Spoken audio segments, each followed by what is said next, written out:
galitin si Juan, baka magising sa laban. Hustisya'y para sa mayaman, mahirap laging talunan. Matagal nang tiniis, pero oras nyo nang bayaran. Huwag sanang hintayin, kamatayan ang hatol sa'yo ni Juan.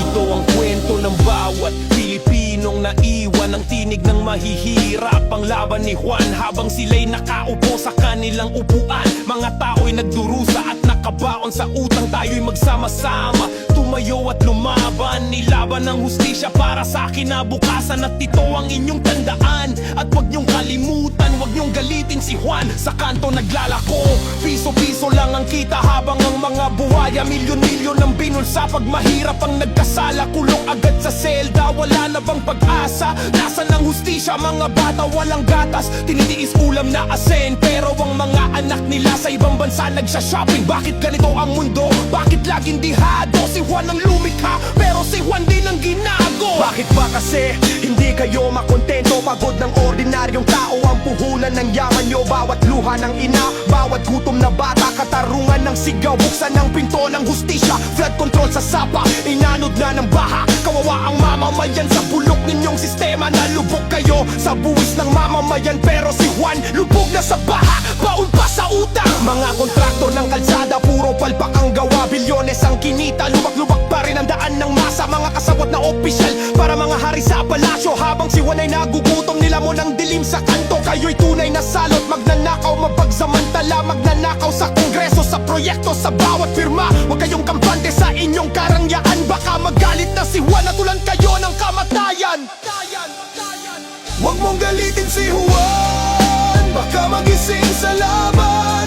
Hustisya'y para sa mayaman, mahirap laging talunan. Matagal nang tiniis, pero oras nyo nang bayaran.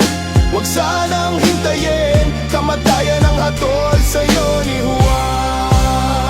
Kung walang magnanakaw sa kaban ng ating bayan, eskwela'y puno ng libro, guro'y may dangal, magsasakay may patubig, ani sagana, manggagaway may sahod na sapat sa pamilya. Kalsada'y maayos, ospital ay kumpleto, bata'y nag-aaral, hindi nagugutom sa kanto. Sa halip ng bulsay, sariling inambag, yaman ng bansay, sa tao na ilatag. Kung wala sanang korupsyon at gobyerno ay tapat, serbisyo'y mabilis, bawat tao'y may sapat. Kabataan may pag-asa, pangarap ay abot. Hindi na kailangang mangibang bayan at matakot. Kalayaan ay dama, tiwala ay buo. Batas ay pantay-pantay, wala na ang kalbaryo. Kung ang pondo ng bayan ay di na nilustay, Pilipinas ay taas noo, may tagumpay. Paninilay darating, di mo kayang takasan. Dugot pawis ng bayan, ito'y inyong bayaran. Mga kasinungalingan mo'y isa-isang babalikan. Sa dulo ng kwento lalabas din ang katotohanan.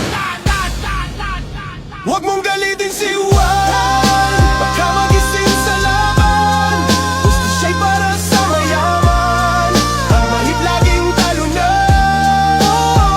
Matagal nang tiniis, pero oras nyo nang bayaran. Huwag sanang hintayin, kamatayan ang hatol sa'yo ni Juan. Huwag mong galitin si Juan, huwag mong galitin si Juan. Matagal nang tiniis, huwag sanang hintayin, kamatayan ang hatol sa'yo ni Juan.